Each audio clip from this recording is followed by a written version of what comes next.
Matthieu 25, 34, Romains 1, 20, Hébreux 4, 3. Plus souvent de terre en tant que demeure de l'homme avec ses richesses. D'accord. Respire un peu. Arrête pas, vraiment. tu vas continuer à lire. Je vais parler quelque chose. N'oublie pas où tu t'es arrêté. N'oublie pas. Non, j'ai pas oublié. Voilà. Merci. On va revenir dans l'Ancien Testament. Tu as dit que c'est Jésus qui parle dans l'Ancien Testament, non? Pardon, on n'a qu'à continuer. Il ne faut pas voir ces papiers. On a su un thème, on n'a qu'à continuer le thème. On va continuer, t'inquiète. Non, pardon, on n'a qu'à continuer. Non, continuons ce monde-là. Moi, je vais te montrer que le monde, là, ça signifie le monde entier. Continuons. Il n'y a pas de problème. Lis. Et c'est là, je vais te montrer que Yahweh, je vais te montrer que Jésus, c'est Yahweh, Aaron. Mais il présente un sens éthique particulièrement développé dans les écrits johanniques et dans les épîtres pauliniennes plutôt. Épître paulinienne. Ce qui frappe d'abord dans la notion de Saint Paul relative au monde, c'est l'opposition constamment présente à sa pensée entre le monde et Dieu. Il existe un esprit du monde et un esprit de Dieu. 1 Corinthiens 2, 12, une sagesse du monde et une sagesse de Dieu. 1 Corinthiens 1, 21, une hiérarchie des valeurs du monde et une hiérarchie des valeurs de Dieu. Qu'est-ce que donc le monde? C'est la société organisée avec tout ce qui en émane. L'organisme social, essentiellement, il n'est pas mauvais, mais c'est un fait qu'il est devenu parce que le péché est entré en lui. Romains 5, 12. Et l'a entièrement contaminé. Romains 3, 19. La vie naturelle de l'homme, de ce monde, est donc, bien qu'il la croit d'une sagesse, une folie. 1 Corinthiens 1, 20. 1 Corinthiens 3, 19.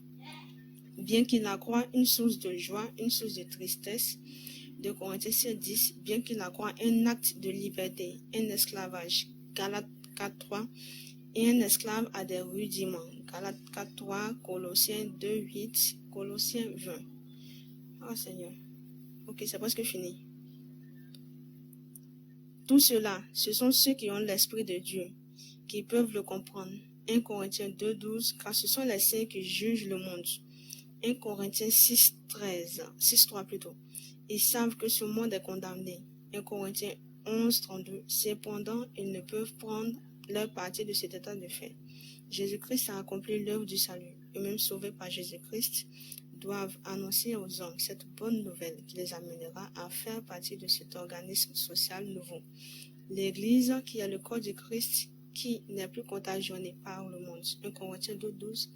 Qui n'en est plus esclave. 1 Corinthiens 6, 12. 1 Corinthiens également 7, 30. Et qui ne l'aime plus. 2 Corinthiens 4, 18.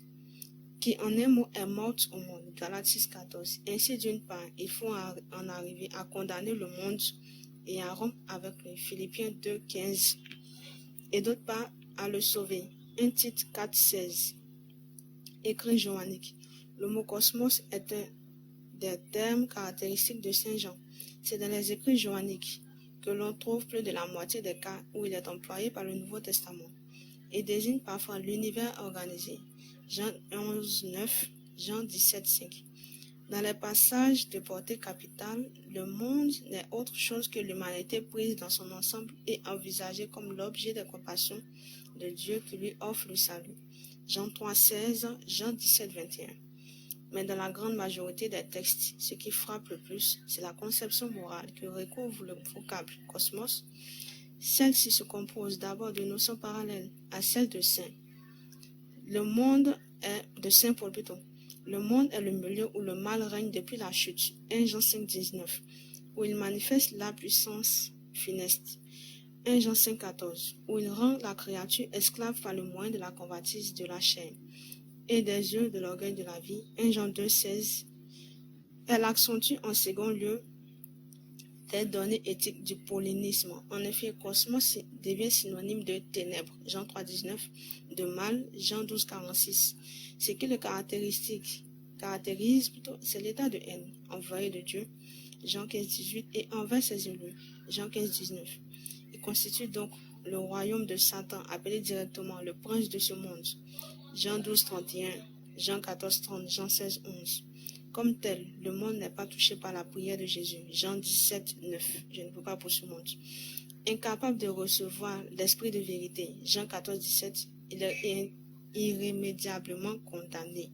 Jean 12, 31. Cependant, vaincu plutôt par le Christ, le monde sera aussi vaincu par ses disciples. Jean 16, 33. Cela se fera par la vertu de l'esprit de vérité. Jean 14, 16. Autre écrit du Nouveau Testament. Nous retrouvons des notions morales du monde analogues dans les autres écrits néo-testamentaires, même opposition entre le monde et Dieu, dont nous trouvons l'écho dans Jean 4, 4. Le chrétien doit condamner le monde par analogie avec l'attitude de Noé dans Hébreux 11, 7, mais aussi le sauver. En somme, rien de saillant n'est ajouté à la pensée de Paul ou de Jean-Baptiste. Enfin, hey, je suis fatigué. Tu as terminé? J'ai fini Ok. Tu as dit, on va revenir pas à pas. Tu as dit que le Dieu de l'Ancien Testament, écoute bien, hein, que le Dieu de l'Ancien Testament, c'est Jésus. On va aller depuis la Genèse et puis on vient te recoincer. C'est ça, non? On était sur mon on va, bien sûr, c'est tout ce qu'on nettoie, tout ce que tu as dit là qu'on va nettoyer. Non, on n'a pas reçu sur mon là, pardon. Non. C'est toi qui as fait une affirmation. Attends. Je dis, est-ce que je n'ai pas eu raison? T'inquiète, on va. Non, tu n'as pas eu raison. J'ai tout lu, tu n'as pas eu raison. On va venir quand tu as lu, non? Maintenant, on va nettoyer la première chose que tu as dit. Que le Dieu de l'Ancien Testament, c'est Jésus, non? On n'a qu'à nettoyer pour toi là d'abord. Mais on prend seulement le tronc, on part avec, non? Tu te déranges? C'est le chaos que tu pas t'inquiéter. C'est le chaos que tu as pris là, tu ne sais même pas. Revenons d'abord sur ce que tu as dit, et puis allez, on va nettoyer mon directement. 2 secondes, on termine. Ne tourne pas comme tu vas avoir tourné là pour qu'on fasse 20 minutes pour une petite chose. Tu as dit que le Dieu de l'Ancien Testament, c'est Jésus, non? Donc, tu m'as fait un cadeau pour venir me demander si le Dieu de l'Ancien Testament, c'est Jésus. Mais je t'ai dit que je vais te réfuter, t'inquiète. Tu es pressé? C'est moi qui t'ai demandé de lire le glossaire, non? Je sais pourquoi je t'ai demandé, non? Tu as fait ce que revenons ici. Bois l'eau, puis tu reviens. Je t'attends. Non, vas-y. Avec moi, c'est Manoron. Bois l'eau. Je t'attends. Moi, je m'appelle. Quand tu as bu l'eau, tu me dis. Allons-y. Ok. Tu as dit devant tout le monde ici que le Dieu de l'Ancien Testament, c'est Jésus, non? Oui, je répète. Le Dieu de l'Ancien Testament, c'est Jésus-Christ. Est-ce que je peux? Le Dieu de nos pères. D'accord. Acte 5, 30, 31. Le Dieu de nos pères a ressuscité Jésus, que vous avez tué en le pendant au bois. Dieu l'a élevé. Je vois pas. Ok. Dieu l'a élevé à sa droite comme prince et sauveur pour donner à Israël la repentance et le pardon des péchés. Merci. On va relire. Le Dieu de nos pères, c'est qui les pères ici? Ce sont les prophètes, Abraham, Isaac, Jacob, tout cela. Ok. A ressuscité Jésus. Jésus est Dieu. Oui, Jésus est Dieu. Qui est le Dieu des pères qu'il a ressuscité là? Oui, c'est lui. Ah, il a dit c'est lui. Oui, relis le verset. D'accord. Le Dieu de nos pères a ressuscité. Le Dieu de nos pères a ressuscité Jésus, que vous avez tué en le pendant au bois. Dieu l'a élevé par sa droite comme prince et sauveur pour donner à Israël la repentance et le pardon des péchés. Merci. On va refaire la question. Moi, je ne suis pas paresseux. Elle dit que Jésus est Dieu dans l'Ancien Testament, non? Le Dieu de nos pères, c'est qui les pères ici? Ce sont les prophètes. Le Dieu de leur père, là, c'était Jésus? Oui, c'était Jésus. Il y a deux Jésus dans la Bible? Non, il n'y a pas de Jésus. Je viens. Il y a deux Messies dans la Bible? Je viens, Aaron. Le Alors, Dieu de leur père. Non, on ne va pas faire de philosophie. Tu me poses une question, ils sont en train de te répondre. Le Dieu de leur père, c'est Jésus-Christ, connu dans l'Ancien Testament sous le nom de Yahweh. Oui. Voilà. Donc, Yahweh, bon, on va mettre Yahweh de nos pères. C'est ça, non? Oui, le Dieu de nos pères, c'est Yahweh. Oui, a ressuscité Jésus. Est-ce que Jésus est Dieu dans l'Ancien Testament? Oui, c'est lui. Il est Dieu. Qui est dans le Dieu qu'il a ressuscité ici? C'est le Père. Hein? C'est là qu'entre la notion de Père et de Fils. Entre Jésus et le Père, il y a une différence? Il n'y a pas de différence, c'est la même personne. Ok, donc ici, là, quelqu'un a ressuscité Jésus, c'est qui? Vu qu'il n'y a pas de différence entre le Père et lui. C'est le Père, c'est lui. Donc, attends. y a-t-il une différence entre Jésus et le Père? Il n'y a pas de différence, je t'explique. Jésus, là, c'est lui qui est le Père, c'est lui qui est le Fils, c'est lui qui est le Saint-Esprit. C'est le Saint-Esprit. Maintenant, Amen. voilà. Amen. Maintenant. Donc c'est Jésus, c'est bon. Attends, allons-y doucement. C'est Jésus qui est le Père, qui est le Fils, qui est le Saint-Esprit, non? Tu vois, tout de suite, là, tu as fait une affirmation et tu as fui, tu as venu te cacher dans Jésus. Ne te dérange pas, puis on va aller dans le monde. Moi, je ne perds pas le temps. Moi, c'est chouïa. Personne ne m'échappe.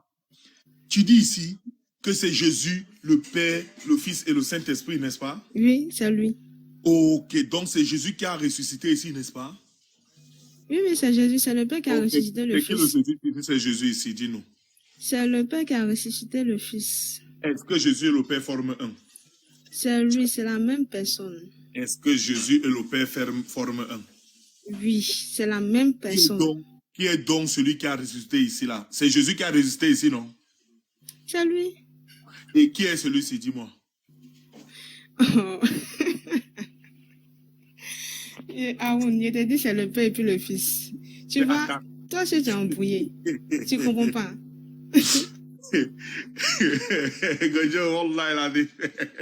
Elle m'a fatigué. Moi, il te fatigue aujourd'hui, il a compris. Aaron. Attends, il y a fumé pour te laisser sans fumée. Elle a dit quelque chose que Jésus et le Père forment un. Je veux faire prendre le verset Jean 14, verset 28. Attendez, non, on va finir ici. On va finir, après vous prenez la parole avec elle parce que je suis un peu occupé là, j'ai une chose que faire. Gojo, come up, you continue with her, please. And you continue with the word. Donc Gojo va continuer, parce que là je suis occupé, on m'attend. Non, Gojo, je ne discute pas avec lui. Pourquoi tu ne discutes pas avec lui? Il a un mauvais vocabulaire, il parle très mal. Je n'aime pas sa manière de parler là. C'est ça, moi. J'aime pas sa manière de parler. Gojo est plus éduqué que moi. Non, je te dis la vérité. Pas qu'il insulte. C'est pas qu'il insulte, mais voilà, il n'insulte pas. Mais c'est sa manière de parler que j'aime pas. Voilà, le ton, tout ça. Aaron, je peux continuer à rester sur le monde. Gojo est plus éduqué que moi. Donc maintenant, on va en venir, s'il vous plaît. Tu vas lui donner la notion de monde parce qu'on m'attend là-bas. Je veux terminer ceci déjà. Elle a menti ici. Donc elle nous dit ici là que c'est Jésus, le Dieu des pères ici, qui a ressuscité Jésus. C'est ça, non? Regarde. Oui, j'ai dit ça. Donc c'est Jésus, le Dieu des pères, qui a ressuscité Jésus qui est mort. C'est ça, non? Oui, c'est lui. Ça fait 2 Jésus, non? Je vais te donner un verset, si tu me permets. Et puis on va essayer de comprendre. Tu vas voir. Permets-moi, s'il te plaît. Vas-y, donne ton verset. Après, moi, c'est dans Zacharie. Non, ce verset-là, même là, c'est une bombe même. Je préfère attendre quand tu vas me dire que Jésus-Christ n'est pas mort et puis te donner ça. Donc, attends, regarder une prochaine fois. Est-ce que je peux permettre à un chrétien pour dire Jésus qui n'est pas mort? Un chrétien qui n'a pas lu la Bible, qui ne connaît pas l'histoire de la Bible, je perds mon temps pour faire ça jamais. Non, même pas en rêve. Je peux parler que de ça avec quelqu'un qui a appris l'histoire de la rédaction de la Bible. Sinon, comme ça, non, je vais seulement vous regarder avec les yeux.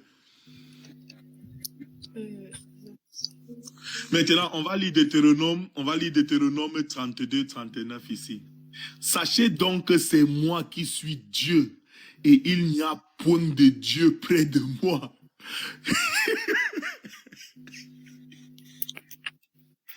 Je vais lire, pardonnez.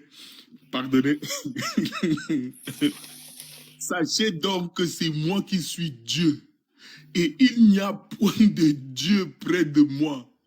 Je fais vivre et je fais mourir, je blesse et je guéris. Et personne ne délivre de ma main. On va revenir ici là maintenant. Vraiment les chrétiens. Le Dieu de nos pères a ressuscité Jésus. Elle dit que c'est Jésus qui a ressuscité lui-même. En tout cas, les frères, j'irai Rekalapa. On va me tuer le mauvais regard ici. Je reviens, Inch'Allah. Le boss gère ça. Ok, Rebecca. Oui. Selon toi, allons sur le monde d'abord. D'accord. Je veux que tu me lises le verset Jean 17, le verset 9. D'accord.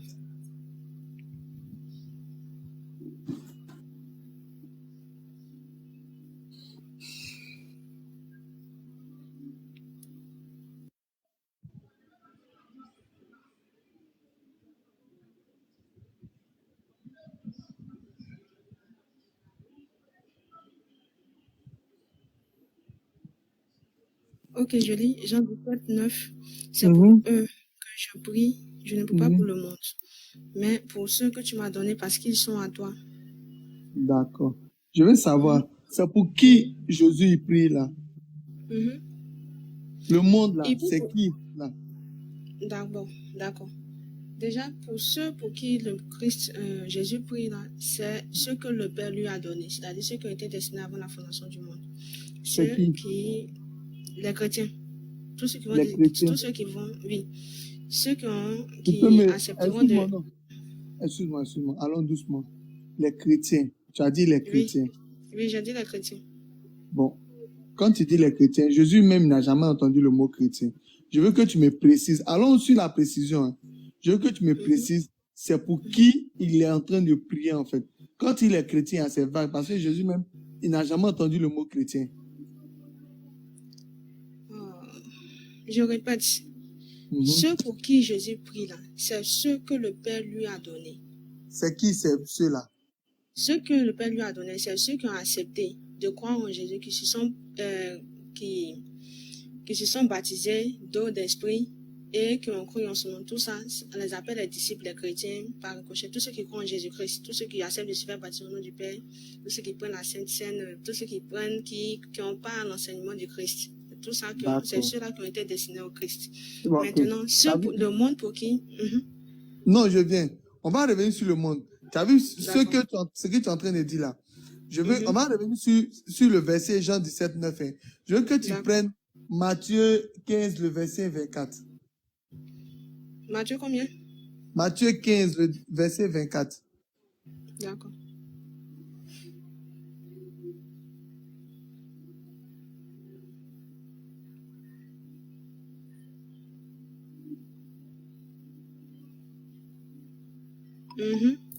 Oui, je n'étais envoyé comme bébé perdu de la maison d'Israël, oui. D'accord. Donc ici, Jésus a été envoyé, il était envoyé pour qui? Il était envoyé aux bébés perdus de la maison d'Israël. Les brebis perdus là, c'est qui? C'est les enfants d'Israël. Les enfants d'Israël. C'est la première bergerie. Parce que Jésus, dans la Bible aussi, Jésus dit qu'il y a d'autres brebis qui doivent aller chercher qui ne sont pas de cette bergerie-là. Et c'est nous. C'est ce qui... Ça, c'est la première bergerie. Mais, maintenant, je te donne le verset de Jean. Ok. Et puis, tu vas me dire ce que tu comprends.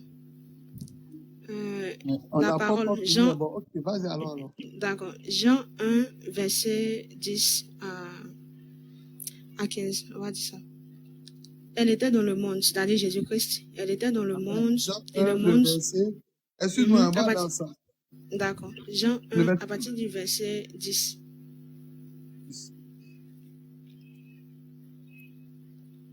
Ok, je lis. Elle était dans le monde et le monde a été fait par elle et le monde ne l'a point connue. Elle est venue chez les siens et les siens ne l'ont point reçue. Mais à tous ceux qui l'ont reçue et à ceux qui croient en son nom, elle a donné le pouvoir de devenir enfants de Dieu, lesquels sont nés non du sang ni de la volonté de la chair, ni de la volonté de l'homme, mais de Dieu. Maintenant, je te demande, qu'est-ce que tu comprends dans ce verset-là? Dis-moi, qu'est-ce que tu comprends, ta compréhension? D'accord. Elle était dans le monde et le monde a été fait par elle. Et le monde ne l'a point connu. Oui. Là, c'est le verset 10. Hein. Attends, je suis en train de... La Bible qu'elle a là. Excuse-moi, une minute. D'accord, il n'y a pas de souci.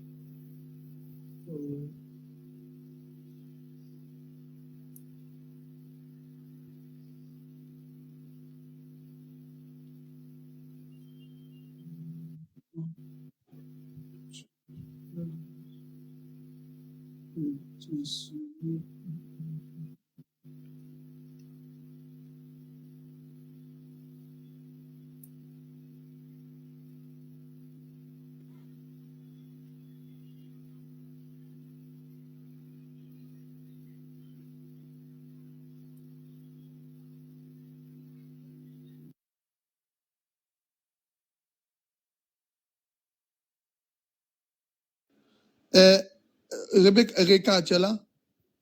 Oui, je suis là. Je me suis mutée. Excuse-moi, il faut lire parce que j'ai reçu un appel, vu que c'est pas une Bible manuelle qui est avec moi, c'est numérique. Donc j'ai reçu un appel, ça a tout mélangé. Donc lis et puis je vais te répondre. Ça veut dire univers. Là, ici, Jean 1,10, ça parle de cosmos, c'est-à-dire univers, monde, un endroit connu, le monde des affaires des hommes, c'est ce que ça veut dire. En fait, Reka, pardon. Désolé si je t'appelle Reka. Tu sais, je suis en train de procéder méthodiquement. On est allé sur le mot monde. Je t'ai donné le verset Jean 17, le verset 9, où Jésus dit, je ne prie pas pour eux, je prie pour le monde. Je t'ai donné Matthieu 15, le verset 24, où la mission claire de Jésus, où Jésus a dit, je n'ai été envoyé qu'aux brebis perdues de la maison d'Israël. Regarde cette forme qu'il a utilisée. Je n'ai été envoyé, c'est-à-dire, à part ça, je n'ai pas été envoyé pour quelqu'un d'autre encore. Mais tu dis que ça, c'est, comment on appelle ça, la première bergerie, il y a la seconde bergerie. Si on va aller dans ton sens, je vais te poser une question, à savoir, du vivant de Jésus, est-ce qu'il y a un disciple de Jésus qui allait prêcher un non-israélite? Tu vois, ça va aller sur un autre débat. Je veux qu'on se focalise déjà sur le mot monde. Le mot monde. Et si Jésus dit, je ne prie pas pour eux, mais je prie pas pour C'est Jean 17, 20? Oui, Jean 17, le verset 9. Verset 9, vas-y, relis s'il te plaît. Regarde, tu peux lire s'il te plaît. Tu dis Jean combien? Jean 17, le verset 9. D'accord.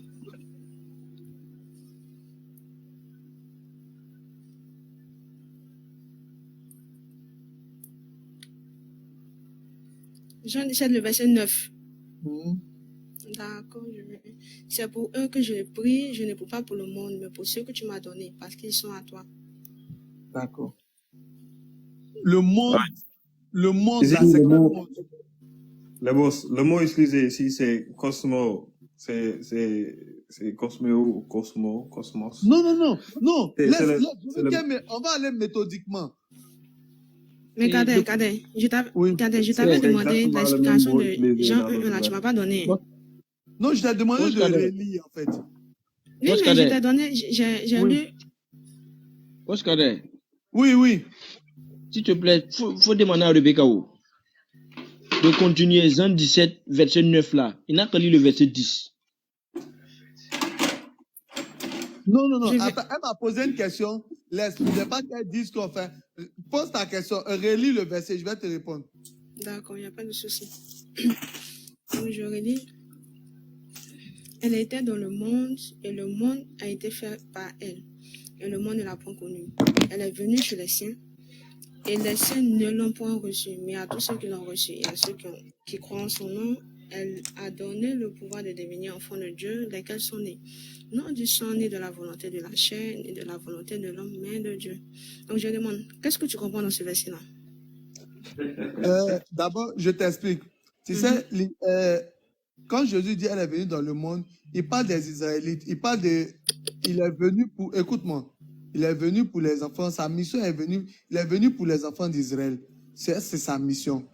Les enfants d'Israël étaient un peu dispatchés un peu partout dans le monde. Tu comprends? Donc, sa mission, c'était de réunir ces personnes-là, de les refaire venir et puis de leur donner la bonne nouvelle avec l'alliance, la deuxième alliance, parce qu'ils n'ont pas pu respecter la première alliance. Donc, Dieu, pour les pardonner, Dieu a fait venir Jésus afin de pouvoir, parce qu'ils ont brisé l'ancienne alliance. Donc, quand il est venu, les gars le repoussaient toujours, comme d'habitude, tous les prophètes qui viennent, les gars, il faut que chercher à tuer ces prophètes-là.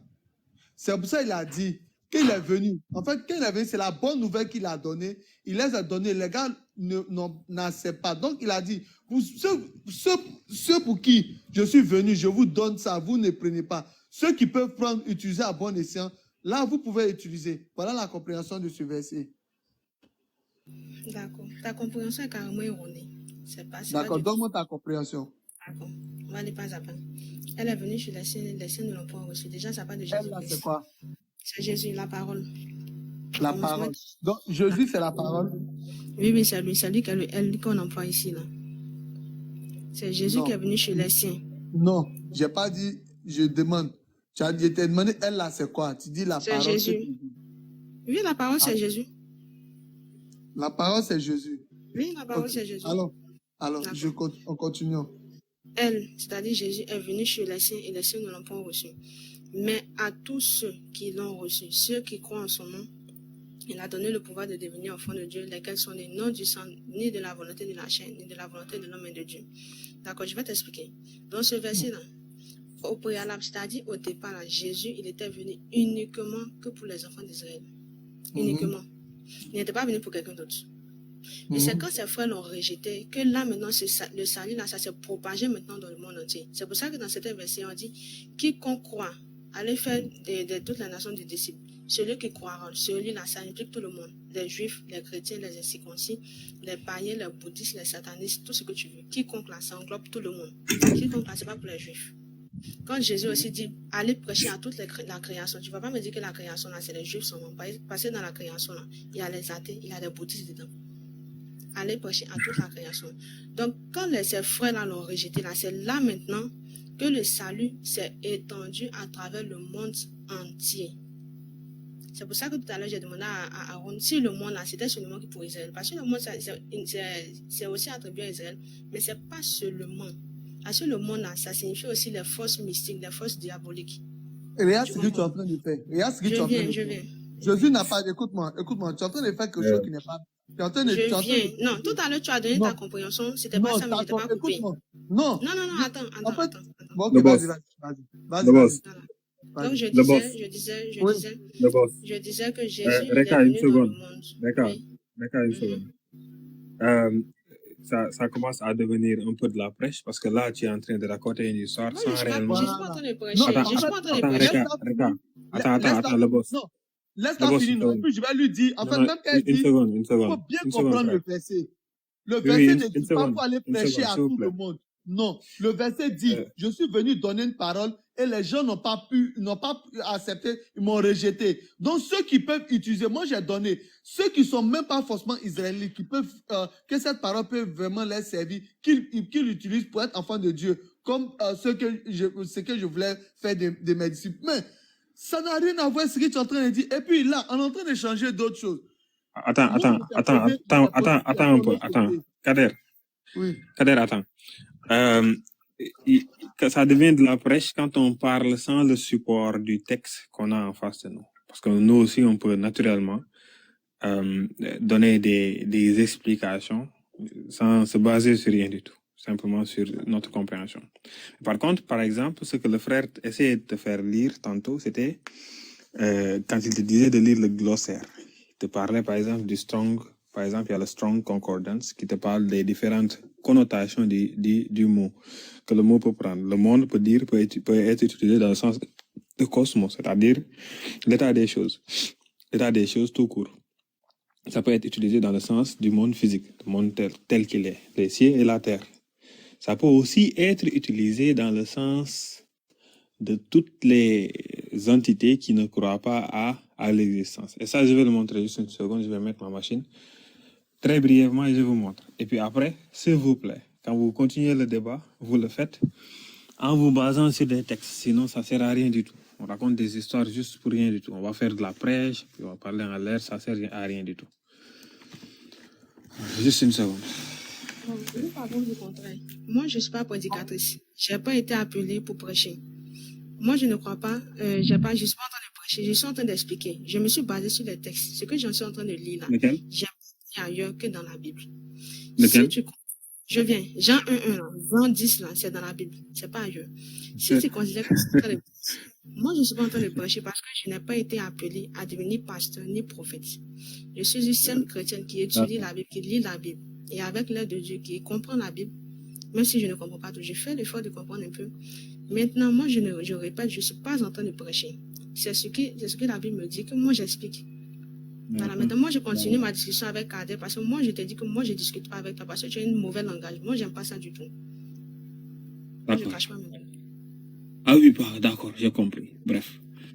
Kader, je disais, Non, attends, non, tu es non. venu trouver une discussion. Tu es venu trouver une discussion. Non, donc tu attends, on finit d'abord. Après, tu vas venir faire Oui, ton oui, PowerPoint. je vais quand même montrer ce que je disais et puis je vais vous laisser. C'est bon? Ok.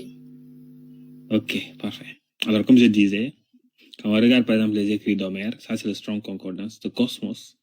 Le sens ici peut être simplement l'état des choses, c'est-à-dire l'état du monde. En anglais, on dit the state of affairs. Ok, un ordre particulier. Ici, par exemple, dans 1 Peter 3.3, cosmos est utilisé dans le sens de ornement, décoration, adornement, etc.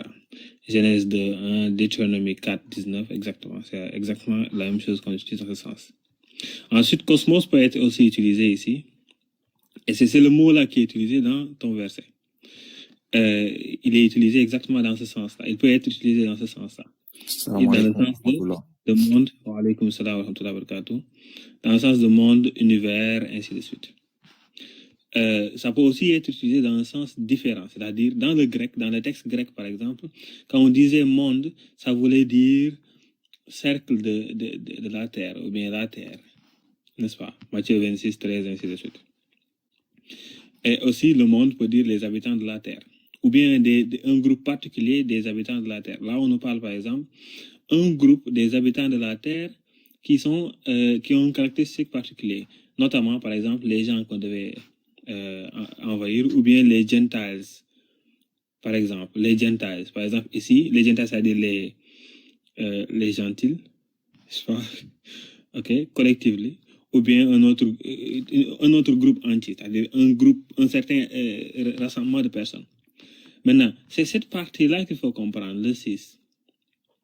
Ici, on nous dit, n'est-ce pas, et ça c'est dans le grammaire de Werner, on nous dit, le monde aussi peut être dans le sens un groupe de personnes qui n'ont pas réellement la foi en Dieu, c'est-à-dire des gens qui sont ungodly multitude, l'ensemble des gens qui sont éloignés de Dieu, des gens qui sont n'est-ce pas, qui sont hostiles à la cause du Christ. Et là, on voit plusieurs autres passages. Et on voit aussi John qui utilise ça dans ce sens-là plusieurs fois. Jean qui utilise ça dans ce sens plusieurs fois. Paul aussi utilise ça dans ce sens plusieurs fois. On voit dans plusieurs passages ici. On dit Jean utilise ça dans ce sens-là. Même chose ici. Worldly affair, encore un autre sens du mot. Donc, vous voyez, le mot world ici, le mot cosmos, peut avoir différentes connotations, justement. Et c'est ça que Harun essayait de dire. Il vous disait justement que le mot world, c'est-à-dire le mot cosmos, le mot monde, quand il le disait, il pouvait dire plusieurs choses. Et parmi ces choses-là, il y avait simplement l'ensemble des personnes qui étaient contre un message particulier. Soit c'était le message de Christ, soit c'était un autre message. Et ça pouvait être un groupe de personnes qui avaient une caractéristique particulière aussi. Mais quand on regarde surtout, et je vais finir par là parce que apparemment on n'a pas envie de me parler. Heureusement, il fait 5 heures du matin, donc il faut que je dorme. Quand on regarde surtout dans les versets où ça sort, le monde ou bien aux nations, les versets de Marc 16, et la fin, c'est une forgerie, on n'en parle pas. Matthieu 28, 19, là c'est encore plus compliqué parce que là-bas on utilise le mot nation. Aux nations, et quand on parle des nations, on parle des Hébreux. Quand on utilise ici le mot world, n'est-ce pas, ça ne veut pas dire l'ensemble des êtres humains sur la terre. Ça peut ne pas forcément le dire. Comme on l'a vu, le sens du mot peut varier suivant les sens, suivant les cas. Donc ici, ça pourrait simplement dire l'ensemble des personnes qui ont une caractéristique particulière. Tout court. Et c'est ça qu'on appelle ne pas faire une prêche. Venir sur les preuves et puis en parler. Achille Boss, tu es là? Oui, je suis là. Vas-y, Achille, continue, Inch'Allah. Salam alaikum wa rahmatullahi wa barakatuh. Wa alaykoum salam, barakallahu fik. Rebecca, pardon, Reka, désolé hein, si je t'appelle Rebecca. Non, c'est pas grave, je suis habitué. D'accord. Reka, dis-moi, dans Jean 17, le verset 9, Oui. moi je veux toujours savoir. Il dit, c'est pour eux que je prie pas pour le monde. Le monde en question ici, c'est quoi? D'accord. Le monde ici, comme j'ai lu un peu le glossaire tout à l'heure, là, monde ne signifie pas uniquement toute la création, ça ne signifie pas uniquement les œuvres de Satan, ça ne signifie pas également la chair, tout ça. Le mot monde a plusieurs, selon le contexte, peut signifier une chose. Maintenant, dans ce contexte précis-là, parce que Jésus dit qu'il ne peut pas pour ce monde. Tout à l'heure, je vais redire le glossaire que j'avais lu tout à l'heure, là, parce que l'explication est donnée ici. Je ne vais pas dire n'importe quoi. Donc, elle accentue en second lieu les données éthiques du paulinisme. En effet, cosmos devient synonyme de ténèbres dans Jean 3, 19 et de mal dans Jean 12, 46. Ce qui le caractérise, c'est l'état de haine envers l'envoyé de Dieu, Jean 15, 18, et envers ses élus, Jean 15, 19. Il constitue donc le royaume de Satan. Donc, dans Jean 17, 9, là, ça constitue le royaume de Satan. Donc, je continue. Il constitue donc le royaume de Satan, appelé directement le prince de ce monde. Jean 12, 31, Jean 14, 30, Jean 16, 11. Comme tel, le monde n'est pas touché par la prière de Jésus, Jean 17, 9, et est incapable de recevoir l'esprit de vérité, Jean 14, 17. Il est irrémédiablement condamné, Jean 12, 31. Cependant, vaincu par le Christ, le monde sera aussi vaincu par ses disciples, Jean 16, 33. Cela se fera par la vertu de l'esprit de vérité, Jean 14, 16. Donc, ici, là, je ne peux pas pour le monde, là. Ça fait référence au royaume de Satan, à la domination de Satan, qui est appelé prince de ce monde, comme je le disais tout à l'heure dans Jean 12, 31. Donc, quand Jésus dit, je ne peux pas pour ce monde, pour le... Oui. Quand on dit Satan... Bon, ok, quand on nous dit que Satan, dans Jean 12, 31, on nous dit que Satan est le prince de ce monde, ça veut dire quoi? Ça peut me dire que ça veut dire que Satan est le maître de l'univers. Satan n'est pas maître de l'univers. Satan, prince de ce monde-là, ça veut juste dire que c'est celui qui a mis sur la domination le monde. Et tous ceux qui sont sur la domination, là, ils appartiennent à Satan. Bon, en quelque sorte, ils sont esclaves. Donc, le monde ici, là, c'est comme on appelle ça, le royaume de Satan. Je ne peux pas pour le monde. Ça ne veut pas dire que je ne peux pas pour tout le monde. Sinon, les Juifs allaient être inclus. En fait, voilà. C'est pour ça que je t'ai donné le verset Matthieu 15, le verset 24, pour te ramener à la mission phare de Jésus, qui disait, je n'ai été envoyé qu'aux brebis perdues de la maison d'Israël. Tu sais, Rebecca, Merci. Tu sais, Rebecca, la mission, avant de te poser toutes ces questions, la première question que tu dois te poser, pourquoi Jésus même est venu? Pour qui il est venu? Tu comprends? Donc, quand tu te poses ces questions-là, je veux que tu te poses de bonnes questions.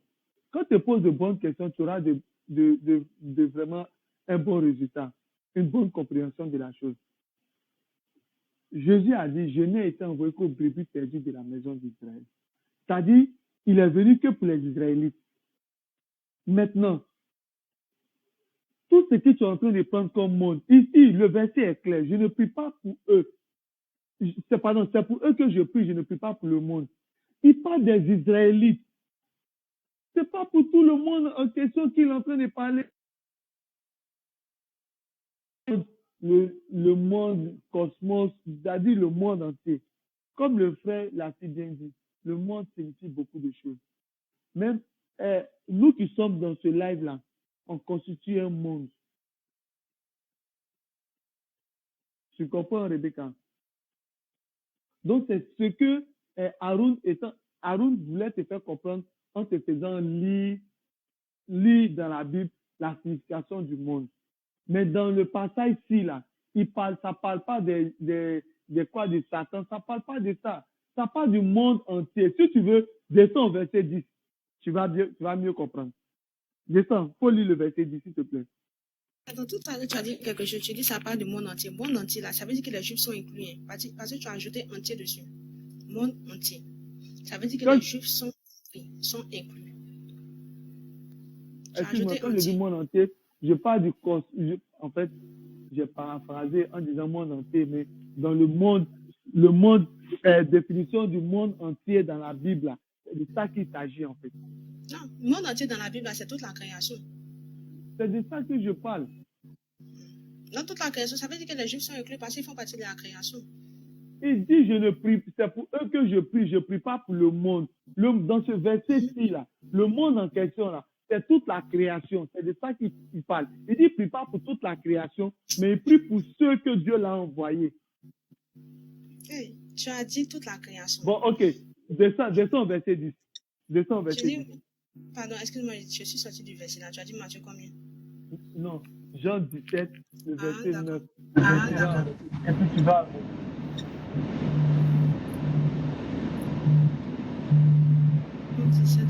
Jean 17, le verset 9. Il y a du bruit. Il y a du bruit. Assalamu alaikum.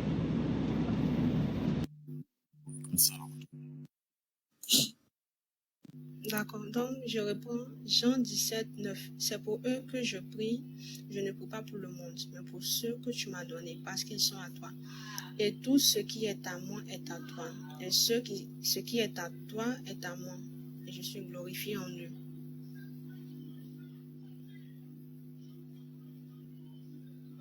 Je continue encore, mais c'est bon. Qu'est-ce que tu comprends de cette partie-là?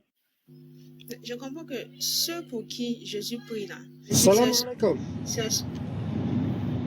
Wa alaykoum salam. Wa alaykoum salam. Excusez-moi de couper. Tu as beaucoup de bruit autour de toi, mon frère. Oui. Donc je disais, ceux pour qui Jésus prie,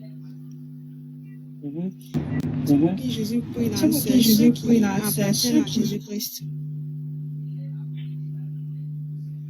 D'accord. Quels sont ceux qui appartiennent à Jésus-Christ? C'est ceux qui croient en son nom, tous ceux qui croient en lui. Du moment que tu crois en lui, tu crois en Jésus-Christ, lui appartient. Tu crois en lui en tant que qui? En tant que Dieu, pas en tant que prophète. En tant que Dieu? Oui. Tu connais l'histoire de l'aveugle que Jésus a guéri? Quand il a eu la vue, qu'est-ce qu'il a dit? C'est la vue qui lui a dit que Jésus est prophète, oui. D'accord. Lui, il a vécu au temps de Jésus. Hein. Il était là avec Jésus. Lui, il a dit qu'il était vrai. Il dit, tu es un vrai prophète. Mais regarde, 2000 combien d'années, des milliers d'années, aujourd'hui, toi, tu dis non, qu'il lui est Dieu. Excuse-moi, entre toi et l'aveugle, qui est plus aveugle? Je te montrer un verset dans la Bible où on dit Jésus est Dieu. Où c'est écrit que Jésus est Dieu. Tu ne peux pas prouver. Non, de te montrer. Je ne vais pas prouver. Je vais te montrer où c'est écrit. Je ne vais pas prouver. C'est la Bible elle qui va se prouver. Moi, je ne vais pas prouver quelque chose. Excusez-moi, je pensais que vous étiez. Excusez-moi. Excusez-moi, je peux parler. Excusez-moi. Je peux parler.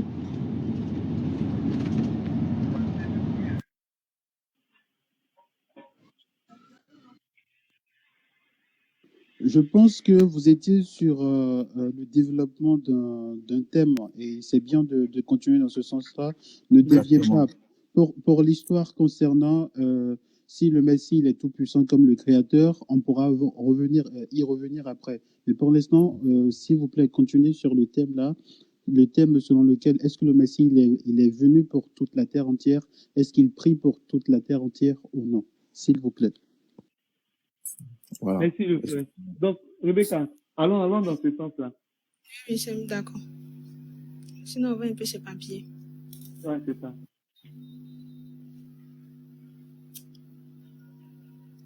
Donc, je t'écoute. Hein. D'accord. Donc, je dis, ceux qui croient, ceux qui appartiennent à Jésus-Christ, c'est ceux qui croient en lui. Pas en tant que saint prophète. Parce que nous, on ne nie pas que Jésus est on va dire, le don de prophétie. Jésus est également sacrificateur, il est roi des Juifs, mais on dit il est également homme. Mais on dit qu'en plus de tout ça, il n'est pas simplement tout ça, il est plus que ça. Il n'est pas simplement sacrificateur. Selon l'ordre de Melchisédek, il n'est pas simplement roi des Juifs, il n'est pas simplement homme, il n'est pas simplement prophète, mais il est également Dieu. Donc c'est quand tu crois en Jésus-Christ en tant que Dieu que tu lui appartiens. Donc, tous ceux qui croient en Jésus, que ce soit les chrétiens, par ricochet, tu crois que Jésus-Christ est Dieu, on t'appelle chrétien par ricochet. Donc, c'est ceux-là qui appartiennent à Jésus-Christ. D'accord. Voilà. Tu sais, si c'est dans ce cas-là, nous, les musulmans, nous croyons en Jésus-Christ, mais en tant que prophète. Donc, je vois, en fait, on est en train de se disperser. D'abord, moi, je veux qu'on revienne sur le verset, surtout même toi-même ton verset que tu as donné là.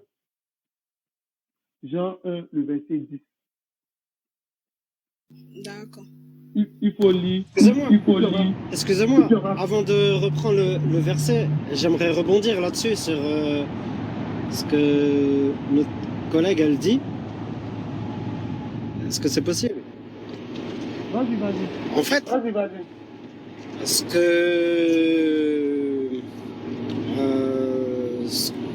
ce qui est incohérent en fait, c'est que Dieu, en fait, en gros,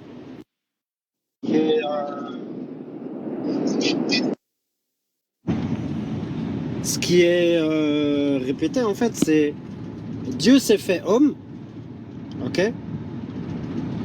Dieu s'est fait homme pour laver les péchés des hommes. On est d'accord. En gros, c'est parce que j'ai des amis chrétiens en fait qui parlent de ça aussi. C'est ça, hein? Dieu s'est fait homme. On est sur un sujet, on n'a pas encore fini. Non mais en fait c'est ce que la collègue a dit. C'est important. C'est un sujet très important en fait. C'est la base. C'est la base de tout ça en fait. Je pense. Hein. En fait, en gros, Dieu s'est fait homme. Hein? Dieu s'est fait homme pour se sacrifier sur la croix, pour laver les péchés des hommes. On est d'accord?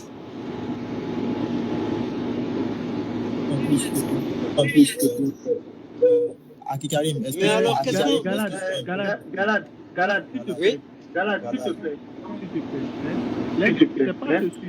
C'est pas ce sujet-là.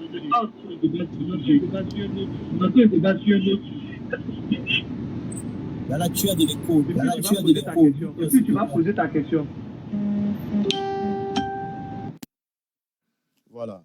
Donc, en fait, juste en 30 secondes, en fait, le boss, un instant, s'il te plaît. Faut pas qu'on s'éparpille de l'échange. Déjà, la sœur, elle est très posée, ça me fait plaisir, alhamdoulilah. Donc, restons sur l'échange, n'allons pas dans tous les sens. Prochainement, on pourra parler de ça. Mais je pense que quand je suis monté, je suis en train de parler par rapport à l'expression du monde. Il faut qu'on essaie de se comprendre sur ça, sinon on va aller dans tous les sens. Voilà, allez-y, continuez. Barakallahu fik. Merci, mon frère. Donc, Reka, s'il te plaît, lis-moi ton verset là. Ton verset, Jean 1, le verset 10, non? Le verset 10, ouais, vas-y. D'accord. Jean 1, le verset, à partir du verset 10. Elle était dans le monde, et le monde a été fait par elle. Et le monde ne l'a point connue. Elle est venue chez les siens, et les siens ne l'ont point reçue. Mais à tous ceux qui l'ont reçue, et à ceux qui croient en son nom, elle a donné le pouvoir de devenir enfants de Dieu, lesquels sont nés non du sang, ni de la volonté de la chair, ni de la volonté de l'homme, mais de Dieu. D'accord. Elle était dans le monde, parce que elle, tu as dit que c'était Jésus. Bon, si on veut rentrer dedans, ça sera une autre discussion. On va sur le mot monde. Elle était dans le monde. C'était quel monde? Le premier monde dont on parle là, c'était quel monde? C'est le monde, la création, la planète. Si le monde, la création. Si elle est venue dans le monde. Parce qu'on dit, quand on remonte plus haut, pourquoi je dis ça? Parce que quand on remonte plus haut, on dit que la parole était faite chair.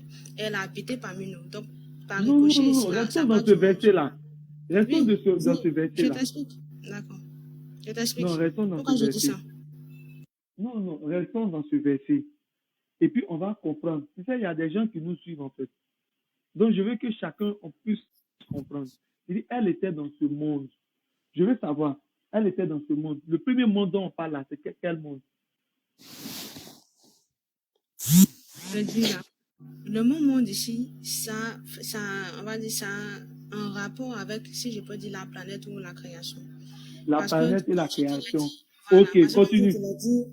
Comme je te l'ai dit plus haut, le verset dit que la parole, c'est-à-dire, continuons. Mais attends, tu ne peux pas me demander de répondre, de faire une demi-réponse. Il faudra que je donne ma réponse en entier. Non, si tu veux chercher explication là, ça va créer d'autres choses. C'est ça, il te dit, allons méthodiquement. Tu dis le Ma premier réponse n'est pas monde, encore elle terminée. était. Bon, vas-y. D'accord. Comme je l'ai dit là, quand on repart plus haut, pourquoi je dis ça? Je peux me tromper, mais voici pourquoi je dis ça. Je dis ici que ça parle du monde, c'est-à-dire la création ou l'univers ou la planète, ou les humains, c'est-à-dire les hommes. Parce que quand on remonte plus haut, on nous dit que la parole a été faite chair et elle a habité parmi nous. Donc nous, Non, là, ce sont les restons humains. dans ce verset. Tu sais Mais pourquoi c'est je dans te ce dis ça? verset que je suis en Parce train que de dans ce, t'expliquer. non, Je dans ne vais ce pas ailleurs. verset-là, il y a deux mondes. On parle de deux mondes. Tu comprends, Rika? On parle de deux mondes. Je veux Mais c'est dans ce premier ensemble monde-là, qu'on je parle. fasse le sortir. Ah, d'accord, ok, vas-y. Je te parle de ce monde-là, le premier monde-là. Elle a habité parmi nous. Mhm. Elle a habité Maintenant, parmi nous. Tu dis que c'est le monde entier, non? oui, la Le création. monde, l'univers, la création. Ok, continue. Continue Maintenant, le verset. le monde de la... Continue de lire le verset. Je viens, elle est venue chez les siens et les siens ne... Ah, c'est les siens. Ah non, attends, pardon. Je suis au verset 11. Elle était dans le monde plutôt, et le monde a été fait par elle, et le monde ne l'a point connu. Non, allons doucement. Tu dis, elle est venue. Allons doucement. Tu lis doucement, on va comprendre. Vas-y. D'accord. Elle était dans le monde, et le monde a été fait Voilà, par elle était dans le monde. Ce monde, premier monde là. Tu dis que c'est le monde, la création, c'est ça, non? Les humains, les hommes, tout ça. Ok, d'accord. Continue. Et le monde a été fait par elle. Et le monde a été fait par elle. Ok. Le deuxième monde, c'est quel monde? C'est l'univers, si je peux le dire. Hein? Le monde, l'univers, parce que la Bible dit que la parole a créé toutes choses. Tout a été fait par elle. C'est le monde, l'univers. Ok, continue. Et le monde ne l'a point connu. D'accord. Et c'est quel monde? Le monde n'a point connu. C'est quel monde dont il s'agit? Alors ici, là, ça c'est mon avis. Je peux me tromper. Ici, là, je pense que ça ne parle pas de toute la création. Je pense plutôt que ça parle de ceux qui l'ont rejeté. C'est-à-dire, c'est ça, ceux qui l'ont rejeté. C'est ce que je pense au fait. D'accord. Donc, je peux me tromper, mais ça, c'est mon avis. D'accord. Continue. Maintenant, elle est venue chez les siens et les siens ne l'ont point reçue. Elle est allée chez ses frères. Jésus est allé chez ses frères. Et ses frères ne l'ont point reçu. Mais à tous ceux... Bon, ça veut dire qu'ils l'ont rejeté. Mais à tous ceux qui l'ont reçu et à ceux qui croient en son nom, elle a donné le pouvoir de devenir enfants de Dieu, lesquels sont nés non du sang, ni de la volonté de la chair, ni de la volonté de l'homme, mais de Dieu. D'accord. Donc, ici, elle est venue chez les siens, c'est-à-dire Jésus est parti chez ses frères, ils l'ont tué naturellement. Non, tout ça ne m'intéresse pas. On va sur le mot monde. Tu as vu le premier monde? Ah, d'accord. Tu dis, le premier monde, tu dis c'est le monde univers. Non, le premier monde, c'est la terre. Et parmi nous, parmi les gens. Réponds à la partie, puis tu essaies de changer pour voir en la terre, en fait. D'accord. Elle était dans le monde. Elle est venue dans le monde, dans la création. Parmi les gens. Elle était dans le monde et elle est venue dans le monde. Oui. C'est-à-dire les deux mondes là, c'est le même monde univers. Non, le premier c'est la terre, le monde. Le deuxième monde, c'est l'univers. Et le monde était fait par elle. Tout ce qui est dans l'univers, tout ce qui est dans le monde était fait par la parole, c'est-à-dire par Jésus-Christ. Maintenant, le troisième monde, où je peux me tromper, là, je suppose que ça parle de tous ceux qui l'ont rejeté. Parce qu'on dit, et le monde ne l'a point connu. Et dans l'autre côté, on dit ceux qui croient en son nom, c'est-à-dire ceux qui vont l'accepter. Tu sais, pour ce verset-là, c'est pour ça que je t'ai envoyé sur Matthieu 15, verset 24. D'abord, là-bas, Jésus a dit, il a donné sa mission. Quand quelqu'un donne sa mission, il donne sa mission, c'est-à-dire c'est pour ça qu'il est venu. Au cours de sa mission, il y a d'autres choses qui peuvent arriver, mais tout ça, c'est sur l'autorisation de Dieu. Mais pour l'instant, il a donné sa mission. Dieu lui a dit, viens prêcher la parole aux enfants d'Israël. Et il était clair, n'allez pas chez les Samaritains. Jésus même a dit ça. Dieu dit, va chez les enfants d'Israël. Les enfants d'Israël étaient un peu dispersés. Dans l'alliance, la seconde alliance que Dieu a donnée, il a demandé à ce que Jésus fasse venir tous, c'est-à-dire, ça peut venir tous les Israélites parce qu'ils ont transgressé avec la première alliance. Donc, avec la deuxième alliance, les Israélites sont dépêchés un peu partout. Tu comprends? Donc, la mission de Jésus, c'est déjà les faire venir et leur donner la bonne nouvelle aux Israélites. Maintenant, ces Israélites-là, ils sont considérés comme un monde. C'est de ça qu'il s'agit. En fait, quand on partait à toute la création, à tout ci, prenez les paroles de Jésus. Ce que Jésus a dit. En fait, souvent, vous confondez beaucoup de choses, en fait. Reka. Je confonds toujours avec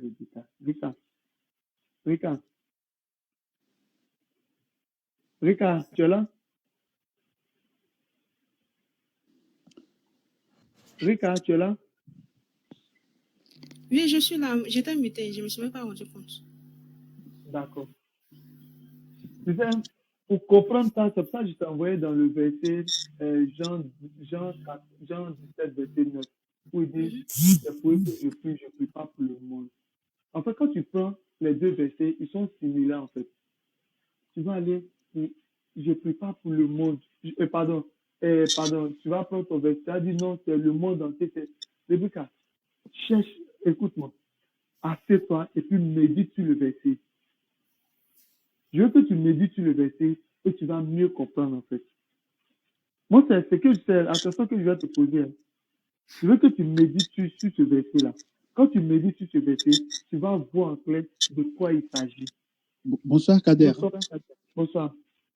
Excuse-moi, je te coupe, hein, mais c'est dans le même but également, pour aider la sœur à saisir ce que tu lui dis. Je vais juste lire quelques passages, comme ça, si elle pourrait prendre des notes et continuer sa méditation à partir de ces versets-là, ça pourrait l'aider pour la suite de sa croyance, en tout cas de sa démarche envers le Créateur. Donc, si tu me permets, je voudrais bien lire ces passages-là, s'il te plaît. Vas-y, mon frère, vas-y. Okay. Donc là, tout à l'heure, tu as mentionné le passage où le Messie lui-même, il définit sa mission. Donc dans Matthieu chapitre 10, versets 5 à 8, hein, on nous dit, ce sont les 12 hommes que le Messie il envoya, après leur avoir fait la recommandation suivante, n'allez pas dans les contrées étrangères et n'entrez pas dans les villes de la Samarie. Samarie, c'était où? Samarie, c'est la capitale du royaume du Nord, le royaume des 9 autres tribus, sachant que quand on parle d'Israël, il y avait déjà une séparation qui était intervenue entre le peuple. Donc, séparation à partir du royaume, en tout cas du règne du fils de Salomon, Roboam. Et c'est à partir de là, on a le terme les Juifs, composé de 3 tribus, donc ceux qui sont de la tribu de Juda, ceux qui sont de la tribu de Lévi, et ceux qui sont de la tribu de Benjamin, la tribu de l'apôtre Paul, justement. Et les 9 autres tribus occupent donc le nord et ils ont pour capitale Samarie. Donc en ce temps-là, les Romains avaient déjà assiégé leur ville et du coup, c'était plus facile d'accès pour leurs frères qui étaient donc, dans le royaume du sud. Donc je continue, verset 6, Matthieu chapitre 10, verset 6. Rendez-vous plutôt auprès des brebis perdues du peuple d'Israël. Donc ça veut dire que il leur dit, n'allez pas en Samarie dans une zone où déjà c'est assiégé, même s'il y a vos frères là-bas. Mais vous devez vous rendre auprès de vos frères. Verset 7. En chemin, annoncez le royaume des cieux. Annoncez que le royaume des cieux est proche. Même témoignage dans Marc chapitre 6, verset 7 à 13. Également Luc chapitre 9, verset 1 à 6.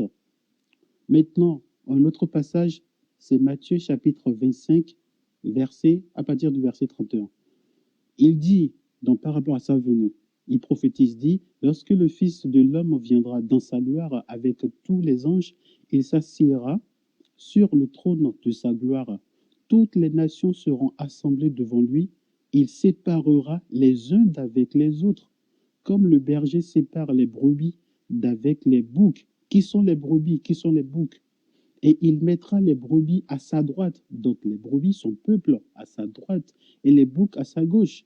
Alors le roi dira à ceux qui seront à sa droite, venez, vous qui êtes bénis de mon Père, prenez possession du royaume qui vous a été préparé dès la fondation du monde. Donc un royaume qui a été préparé dès la fondation du monde. Pour qui? Mais pour ceux chez qui il était, ceux chez qui le Père lui-même l'a envoyé, tout simplement. Je m'arrête ici. Merci, mon frère. Arrête alors, merci beaucoup. Rika, bon, je ne sais pas s'il y a des personnes qui ont... Arun, tu es là? Ah, on est occupé. Vas-y. En tout cas, tu es un grand. Attends, j'essaie de prendre le verset là, ça sera un peu plus clair là pour présenter mieux le thème monde sur Israël là. Mais vas-y, continue avec la sœur. Désolé, en fait, Si je tu suis en me train de faire permets, la cuisine. Donc, S'il vous plaît, j'aurais une question pour elle en fait. Je voudrais bien comprendre quelque chose, s'il vous plaît, si possible. Vous m'entendez ou pas? oui, on t'entend. Tu peux poser Ah. la question. En fait, c'est par rapport au verset qu'elle a lu, parce que bon, c'est là, c'est Jean 1, on va du 10 à 11 là. Ce que j'aimerais comprendre, c'est que elle a, quand le mot elle est utilisé là, elle là, ça désigne qui ou quoi? d'accord. Le mot elle, ça désigne Jésus-Christ, la parole. Ça désigne Jésus-Christ. Le mot elle. Jésus-Christ. Mhm. Donc, Jésus-Christ, selon toi, il est Dieu, c'est ça? Non, en fait, Oui, la parole de Dieu, frère, c'est Dieu. Attends on juste lui un a peu, concédé- t'inquiète. non, en fait, je l'ai concédé ça parce que si on veut aller dans ce sens, on va Mm. quitter directement sur le sujet, en fait. T'inquiète, Sinon, je quitte pas, c'est juste une chose, les gars. En fait, ici, là, ce que je voudrais comprendre, en fait, c'est le verset 11, plutôt, tu vois. On dit, elle est venue, c'est le sien. Maintenant, Jésus-Christ qui est Dieu, elle, on dit qu'il a dit que c'est Dieu. Ce sien-là, c'est qui? Encore. Parce que là, quand on dit, elle est venue, c'est le sien. Ça désigne une partie, pas tout le monde, en fait. Alors qu'on sait que Dieu, nous tous, nous appartenons à Dieu. C'est ça que j'aimerais bien comprendre, en fait. Parce que elle est venue, c'est les chiens, et les chiens ne l'ont point réussi. Vas-y, réponds. Oui, chez les siens, là, ça n'a pas laissé de ses frères, selon la chair, comme le dit le livre des Corinthiens. Selon la terre, c'est ça? Non, selon la chair. Chez les siens ici, là, c'est les Juifs, les enfants d'Israël. Regarde, j'ai compris. C'est frère. T'as dit selon la chair, c'est selon ça que ça parle, en fait, quoi, ici, là. Et maintenant, ici, là, lorsque je suis monté, en fait, tu es en train de dire que ces versets prouvent, je crois, qu'il a été envoyé pour le monde entier. Je ne sais pas si je me suis trompé ou si je me trompe ou pas. C'est ça ou pas du tout? J'ai dit qu'au départ, Jésus il était envoyé uniquement pour ses frères. Maintenant, après, il s'est répondu, quiconque, tous ceux qui croient en son nom, qui se vont baptiser, tout ça deviennent enfants de Dieu. Donc le salut maintenant a été propagé dans le monde entier. Tout le monde peut devenir enfant de Dieu. Ok, là, en fait, c'est selon le verset, là, ici, là, ou c'est selon un autre verset? Oui, selon Jean 1, à partir du verset 10. Elle est venue chez les siens, ils n'ont point reçu, mais à tous ceux qui croient en son nom, elle leur a donné le pouvoir de devenir enfants de Dieu. Ok, est-ce que tu peux m'expliquer ici, là, les gars? On dit mais à tous ceux qui l'ont réussi. J'aimerais bien comprendre cette partie-là. Là, quand je dis mais à tous ceux qui l'ont réussi, là, ça parle de qui? Tous ceux qui l'ont reçu, ça parle de ceux qui croiront. Je cherche le verset. Ceux qui croiront Oui, ou ceux qui ont déjà cru? Ceux qui croiront, du moment que tu crois. Bon, on va dire que tu as déjà cru. Là, c'est, bon, je vais te dire que c'est pas vrai parce que, en fait, on dit, mais à tous ceux qui l'ont réussi. Là, ça parle, en fait, ça parle de, on va dire, des passés, tu vois. Tous ceux qui l'ont reçu, tous ceux qui Oui, ça parle des passés, en fait. Merci. Là, ça parle pas des futurs, tu vois. Parce que, pourquoi je me suis dit, bon, il faut qu'on revienne sur ça, t'as dit, ça prouve que voilà, il est venu pour tout le monde. Alors que là, il parle exactement, il dit, mais à tous ceux qui l'ont réussi. Là, il parle des gens qui l'ont déjà réussi. On va dire, c'est du passé, tu vois. Mais si tu dis ceux qui vont le croire, et ça, il ne pas qu'il est venu pour le monde entier. Là, il parle de ceux qui l'ont déjà réussi, en fait, tu vois, à son temps. Ceux qui n'ont pas cru, ça c'est autre chose, mais ceux qui l'ont cru, il les a donné le pouvoir de devenir des enfants de Dieu. Là, ça ne parle pas pour les gens qui vont croire plus tard, tu vois. Tu me comprends ou pas? Oui, oui. À tous ceux qui l'ont reçu là, c'est un rapport avec le verset de Marc 16 là, je lis. Marc 16 plutôt, à partir du verset 15 au verset 16. Non, attends, en fait, parce que quand tu quittes ici, là, non, là déjà, ici, c'est par rapport à ça, c'est en relation. T'as dit combien? Tu vas où? Marc 16, à partir du verset 15 au verset 16. C'est pas la même chose, parce que là, tu viens de quitter Jean pour aller chez Marc. Oui, mais dans la Bible, là, Genèse explique Apocalypse. Apocalypse aussi explique que les versets de la Bible sont en corrélation. Les versets s'expliquent. Donc, c'est pas forcément Jean qui explique Jean. Ok, je te pose une question. Est-ce que là, tu es d'accord par rapport à cette verset-là, on va dire le numéro 12 là, Jean 1, 12 là, est-ce que tu es d'accord que là, ça parle de gens qui étaient déjà avec lui avant? Tu es d'accord ou pas? Là, ça parle pas des futurs, on va dire. On est d'accord ou pas du tout? Mais à tous ceux qui l'ont reçu là, du moment que tu reçois, dans le futur, tu reçois, tu fais partie de ceux qui l'ont reçu. Non. Là, si tu dis, on dit, regarde, on dit, mais à tous ceux qui l'ont réussi. Là, ça parle déjà réussi. Ceux qui ils l'ont déjà réussi. Mais ceux qui ne l'ont pas encore réussi, ça c'est plus tard, tu vois. Ça parle pas de ceux qui vont recevoir après, tu vois. Ça parle de ceux qui ont réussi. Là, ça parle des gens qui étaient à son temps, tu vois. Il y a d'autres qui ont créé et il y a d'autres qui n'ont pas créé, tu vois.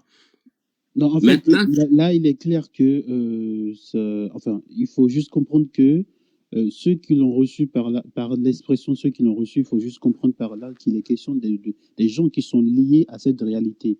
Voilà. On va dire que c'est du passé, quoi. Tu vois, là, ça parle du passé, là, parce que là, quand elle dit que ceux qui vont croire après, là, ça change complètement, en fait. Si tu lis bien, moi, je suis pas là pour juste contredire, mais en vrai, là, on dit, mais à tous ceux qui l'ont réussi. On est tous d'accord sur le verset. Donc, ça parle des gens qui l'avaient déjà accepté avant. Maintenant, quand tu parles en disant, ouais, vas-y, développe un peu ce que tu venais de dire tout à l'heure déjà. D'accord. Donc, je voulais donner le verset de Marc. Parce que comme je l'ai dit là, c'est en corrélation. Parce que vous dites que ceux qui l'ont reçu, ça, c'est au passé. Ça va pas dans le futur. Oui, ici, dans le verset, ici, là, je parle du passé. Il n'y a pas de souci, c'est au passé, mais les gens qui sont concernés par cette promesse. Oui, les gens qui étaient au moment où il était là. Pas forcément au moment. Il peut s'agir d'une descendance concernée par cette promesse-là.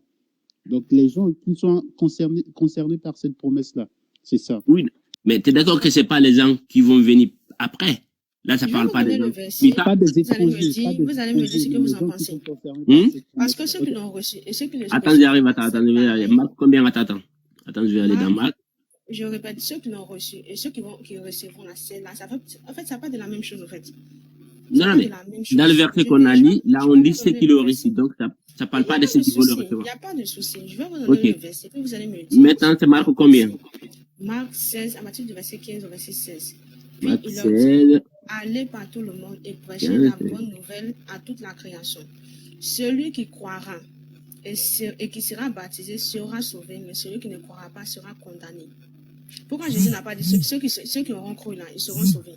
Attends. Parce que croire,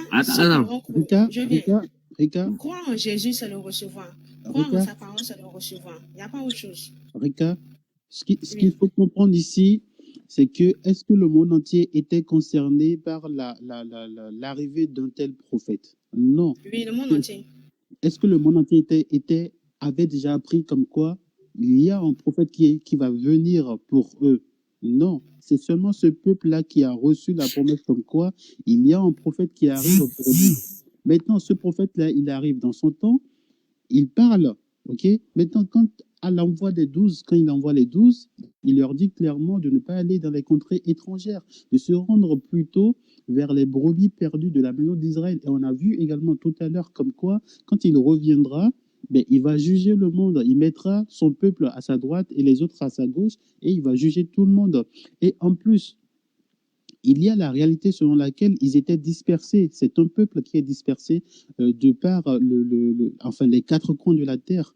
Donc, ils se retrouvaient en Rome, en terre de Grèce, partout.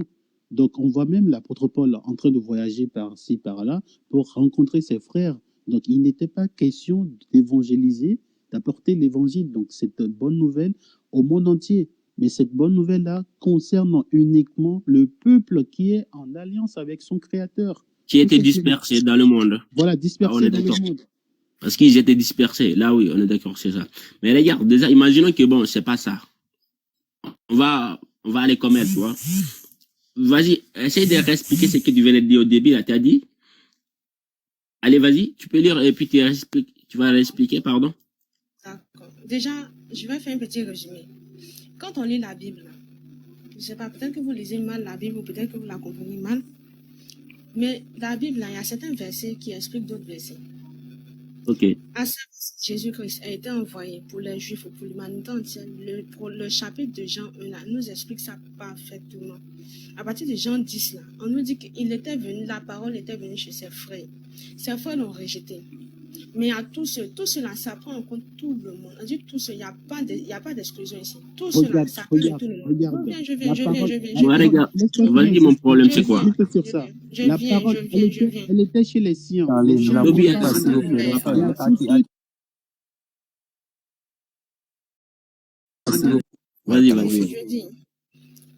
Elle est venue chez les siens. Ses frères l'ont rejeté. Ils l'ont rejeté comme en le crucifiant. Et c'est quand ils l'ont crucifié là que là maintenant le salut là s'est propagé. C'est pour ça que le verset dit à tous ceux qui l'ont reçu. Comment vous essayez de nous faire croire que le monde là, ça nous parle des Juifs seulement, les enfants d'Israël. Le verset de Marc là nous dit allez prêcher à toute la création. Là encore vous allez me dire que la création là ça parle des Juifs. On dit toute la création, il n'y a pas d'exclusion. Personne n'est exclu. Toute la création, tous les humains, toute la terre, le monde entier, c'est ça toute la création. Là vous allez me dire quoi encore? Ok, regarde, moi j'ai une autre question un peu plus différente. Regarde, ici là, écoute bien, hein, le 15 là, il dit allez par tout le monde et prêchez le bonne nouvelle à toute la création. Maintenant, par rapport à ce que tu nous as expliqué, hein, si on prend ce verset là, on prend le verset où Jésus a rejeté la femme, on compare les deux, qu'est-ce qu'on voit s'il te plaît, sincèrement? Rejeter la femme là, c'est dans le temps où Jésus était mort. Non, mais là il était mort là. Non, quand il a rejeté, où la femme non, je veux dire dans le verset là, est-ce qu'il était déjà mort? Voilà. Attends, moi je parle de ce verset et le verset maintenant, on compare les deux versets. J'ai une question, je t'ai dit, regarde, si tu prends le verset 15 ici là, tu sors, je sais même plus c'est où il se trouve, s'il vous plaît, qui connaît le verset là, où il rejette la femme là, en disant que je suis venu il n'est pour pas les bon enfants qu'on d'Israël. donne la nourriture des enfants aux Voilà, chiens. ok, attends. Maintenant, si tu prends ce verset-là et l'autre verset où il rejette la femme, tu compares, tu regardes les deux là, tu les lis bien, tu vois. Qu'est-ce que tu comprends, s'il te plaît? Déjà, À ce niveau, déjà je peux Jésus répondre a pour dit. toi. D'accord, vas-y, frère. Ok, merci.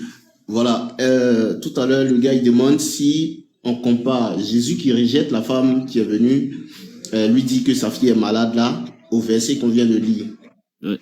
Vous allez voir que par la suite, la femme, est-ce que ce qu'elle est venue demander, elle a eu ou bien elle n'a pas eu? Non, mais t'as pas compris. Écoute, C'est pas là la question. je vais te réexpliquer bien. Attends, il va comprendre. Écoute. Moi, je te pose la question. Je ne demande pas si elle a eu ou elle n'a pas eu. Je sais ce qui s'est passé. C'est pas ça qui m'intéresse. Regarde bien, écoute bien, s'il te plaît, ok? Ce qui m'intéresse, tu prends le verset où Jésus a rejeté cette femme et il a dit que c'est pas bien de prendre le truc des enfants pour donner aux petits chiens. Tu prends le verset là-bas avec ce verset ici, là, au 15 là. Allez par. C'est Matthieu. Et pressé. Maintenant, regarde, tu le compares les deux. En les lisant tous les deux, qu'est-ce que tu comprends? Mais Ibra. Je comprends ce que la sœur essaie de vous expliquer depuis le début. C'est-à-dire, la parole est venue chez les siens. Quand ils ont rejeté la parole, elle a profité à tous ceux qui vont croire. Et la femme, pourquoi tout à l'heure j'ai demandé si la femme, elle a eu ce pourquoi elle a approché le Seigneur ou elle n'a pas eu. Parce que justement, le Seigneur, il dit, il faut donner la nourriture des enfants aux chiens. Hein? C'est bon? T'as fini? Elle a été, sa fille a été guérie. Ça, je sais, oui. C'est que reçoivent la parole et qui croient en cette parole leur donne le pouvoir de devenir enfant. J'étais en train qu'elle est. Je crois qu'il bug, hein. On l'entend pas, là. Ça bug beaucoup chez Ok, eux. Reka, Tu prends le le problème. verset de Marc, tu prends le verset de Marc 15 et puis tu essaies de mettre ça en corrélation. Là, il n'y a pas de corrélation. Mais, Parce que quand on dit- donc avec Non, Jean, il y a corrélation, mais là, il n'y a pas. je vais t'expliquer. Quand Ok. on lit le verset de Marc, là, Marc dit quoi? Il s'adresse à ses disciples. Allez par tout le monde. est en train de Attends, pardon. C'est Marc qui parle ici ou c'est Jésus qui parle? Israël là, c'est composé de quoi? Mets-toi, frère, s'il te plaît, pardon, parce que tu bègues, quoi. On n'entend pas ce que tu dis, s'il te plaît. On l'entend pas. Dites-lui de s'imiter comme ça. Là, ça va parler, quoi. Voilà, qu'il fait ça. De ça, et puis tu remontes. Brebis, vas-y. Ok, dans le verset de Marc, certains ordres de Jésus. Eh, baby, Je te dis, on t'entend pas. C'est que tu dis, on t'entend pas bien.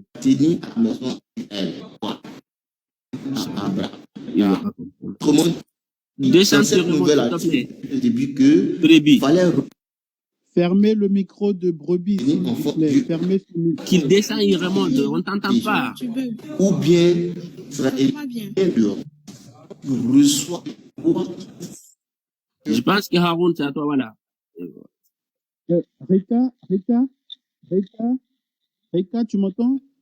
Oui, je t'entends. Voilà, ok. Puisque tu prends un autre verset, nous aussi, on peut te donner d'autres versets qui contredisent également. Regarde. Moi, ce qui m'intéresse, Je viens. à la base, moi, ce qui m'intéresse, en fait, je veux pas les comparer en disant celui-là est justifie l'autre. Écoute bien ce que je veux dire.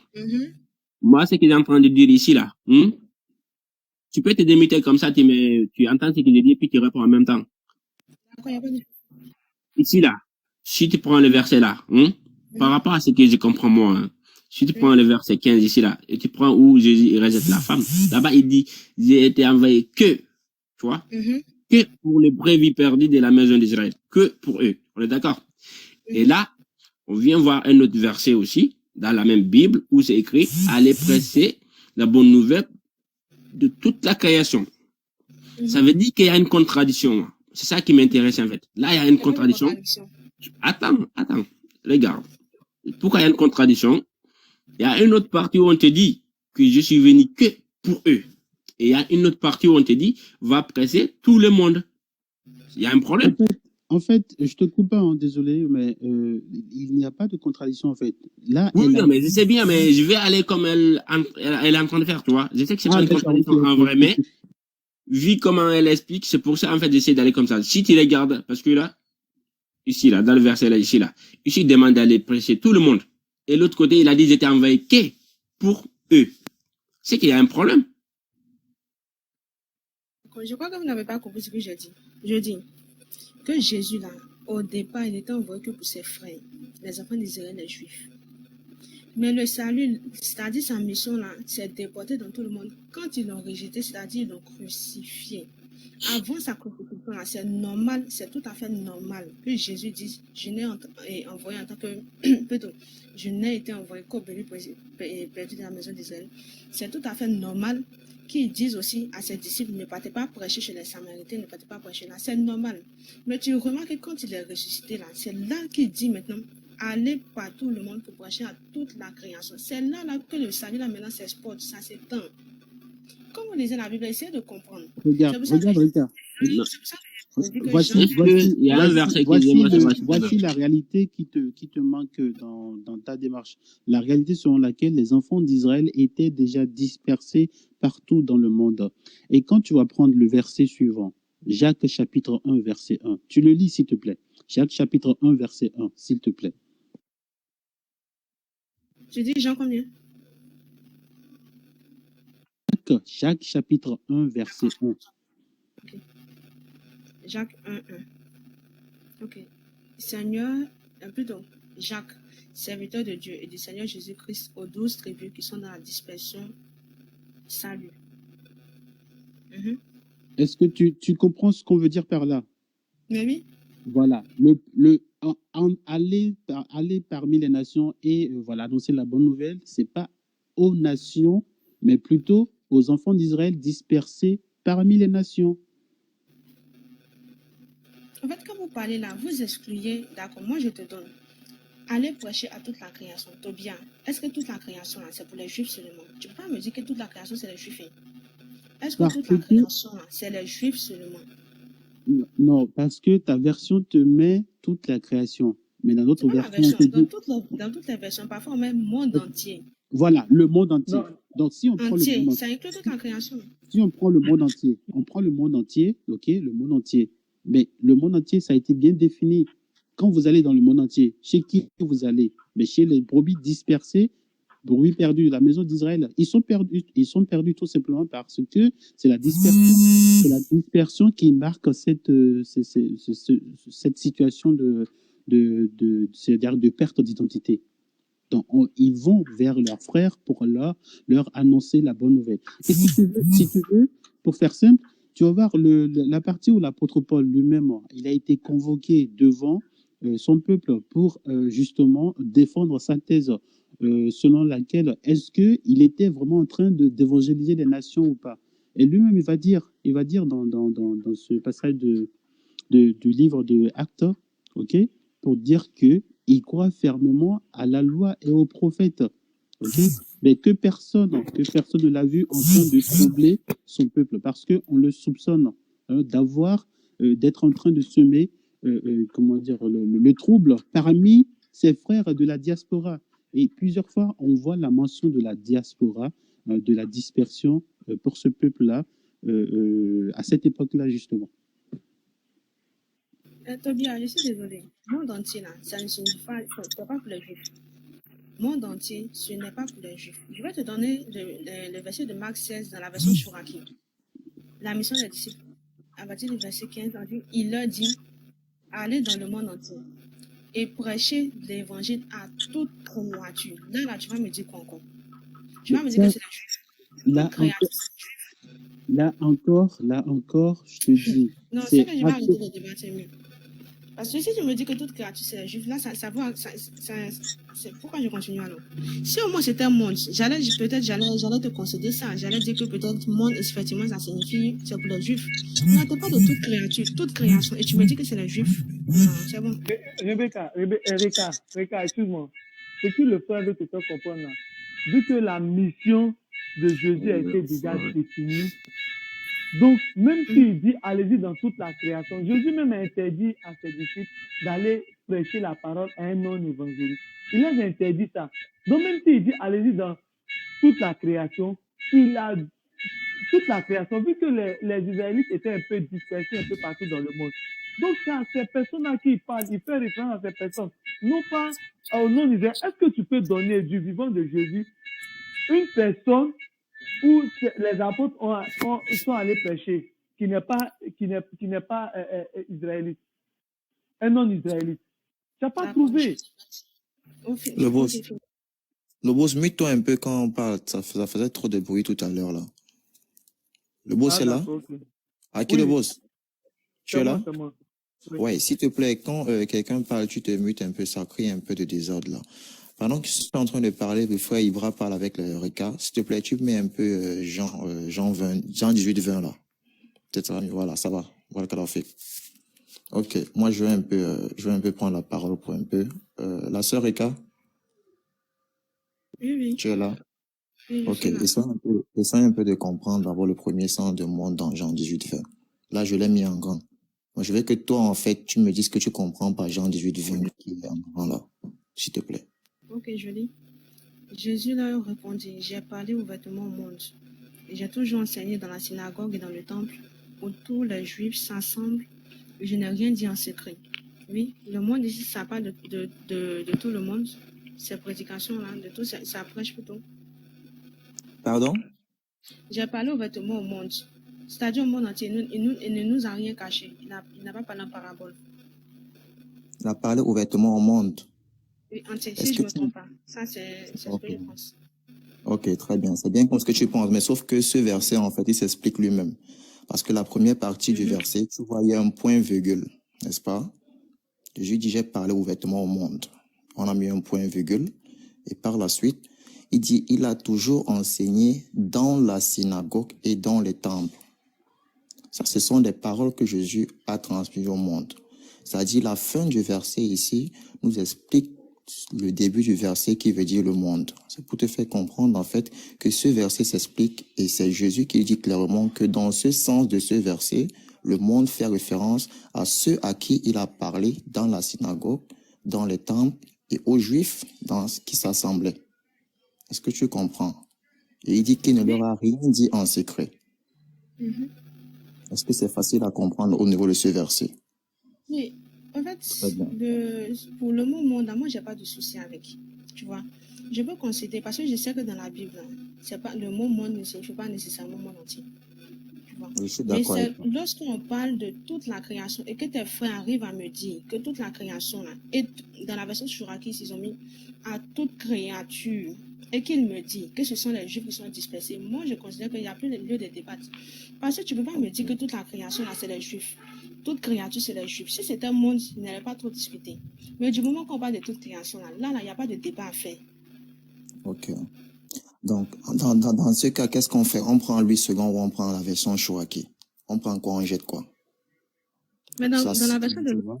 ils ont mis toute la création, c'est pareil. Chez Raki, ils ont mis toute créature, c'est pareil. Est-ce que tu lis 8 secondes? Oui, j'ai lu le second, j'ai lu le second à côté de Voilà. moi. Moi, je vais faire un peu comme le chewing-gum, mais on va pas aller un peu de partout.